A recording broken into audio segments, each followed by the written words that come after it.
अहम खबर महाराष्ट्र से, जहां अहमदनगर के सरकारी सिविल अस्पताल में लगी आग में 10 मरीजों की मौत की खबर है। कई शदीद तौर पर जख्मी बताए जा रहे हैं। इन्हें दूसरे अस्पताल में मुंतकिल किया गया है।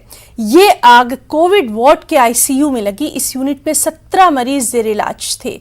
कलेक्टर राजेंद्र भोसले ने अस्पताल का दौरा किया। इस मौके पर उन्होंने कहा कि आग कैसे लगी, इसकी तफ्तीश की जा रही है।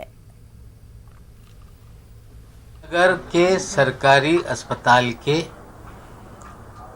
आईसीयू यूनिट में जिस तरह से आग लगी, 10 लोगों की मृत्यु हो गई है और एक गंभीर रूप से घायल है।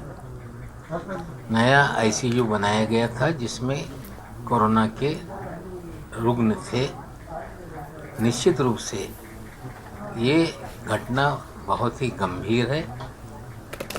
ये स्पष्ट आदेश था कि सभी अस्पतालों का फायर ऑडिट किया जाए। इसकी जांच बैठाई जाएगी कि इस अस्पताल का फायर ऑडिट किया गया था कि नहीं किया गया तो कौन दोषी है, और फायर ऑडिट के बाद भी अगर आग लगती है तो क्या कारण है।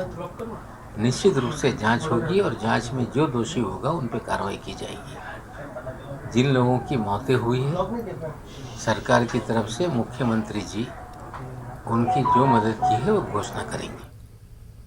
शिरोमणि अकाली दल ने किसानों की तायद में चंडीगढ़ में एहतजाज किया। अकाली दल के सरबराह सुखबीर सिंह बादल की निगरानी में पंजाब के उजाला चिरंजीत सिंह चन्नी के मकान के रूबरू एहतजाज किया गया। एहतजाजियों ने पेट्रोल और डीजल की कीमतों में इजाफे की पेश नजर किसानों को मुआवजा देने का मुतालबा किया।